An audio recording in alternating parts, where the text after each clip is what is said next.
जय हिंद दोस्तों। 80 शब्द प्रति मिनट डिक्टेशन स्टार्ट। प्रश्न पत्र लीक होने की घटनाएं कोई नई नहीं हैं। पिछले दिनों उत्तर प्रदेश शिक्षक पात्रता परीक्षा का पर्चा लीक होने के बाद वहां खासा बवाल मच गया। इस मामले में अब तक उत्तर प्रदेश पुलिस की एसटीएफ की ओर से करीब 30 आरोपियों को गिरफ्तार किया जा चुका है। परीक्षा को रद्द भी कर दिया गया है। मुख्यमंत्री ने रासुका और गैंगस्टर एक्ट के तहत कार्रवाई करने के सख्त निर्देश दिए हैं। जांच में सामने आया है कि पर्चा परीक्षा केंद्र से लीक नहीं हुआ।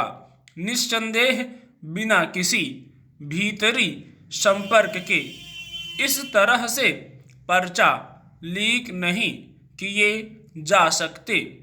पर्चा छपने से लेकर सेंटर तक पहुंचने के हर स्तर को सुरक्षित बनाया जाता है।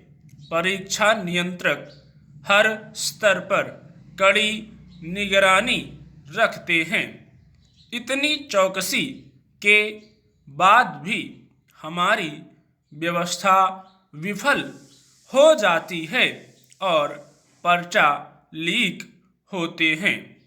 प्रश्न यह है कि ऐसा क्यों हो जाता है और कहां पर चूक हो जाती है।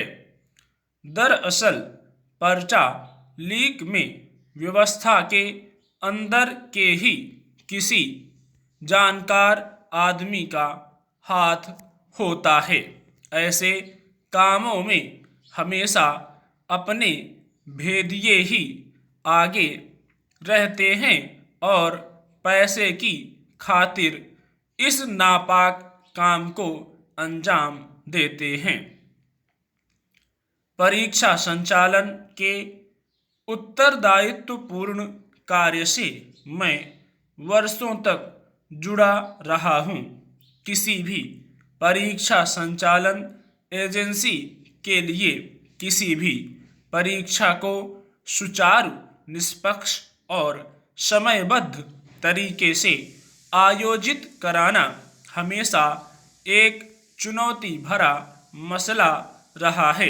दरअसल किसी भी सामान्य या प्रतियोगी परीक्षा के आयोजन की प्रक्रिया कुछ चरणों से होकर गुजरती है।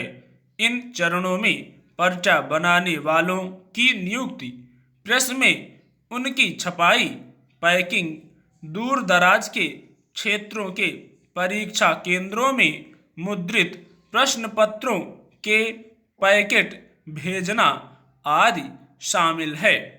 इस सारी प्रक्रिया में अत्यधिक गोपनीयता और विश्वास की भावनाएं शामिल रहती हैं।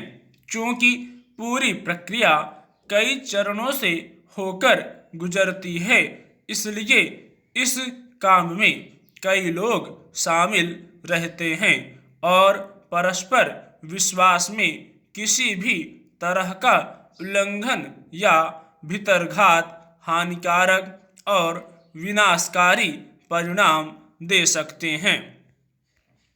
परीक्षा नियंत्रक मानकर चलता है कि चयनित लोग विश्वसनीय, प्रतिष्ठित विद्वान हैं और उनकी सत्यनिष्ठा संदेह से परे है। मगर अतीत में ऐसे भी उदाहरण सामने आए हैं जहां ऐसे ही विद्वानों ने प्रलोभनवश पर्चा लीक कर दिए और परीक्षा प्रणाली की पवित्रता का घोर अपमान किया।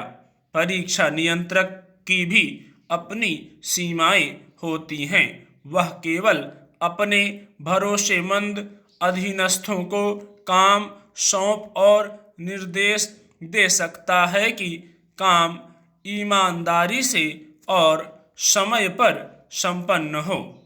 कभी कभी परीक्षा नियंत्रक के अधीन काम करने वाले विश्वसनीय कर्मचारी भी छोटे मोटे लाभ के लिए बाहरी तत्वों से साठगांठ कर इस प्रकार की गतिविधियों को अंजाम देते हैं। स्टॉप।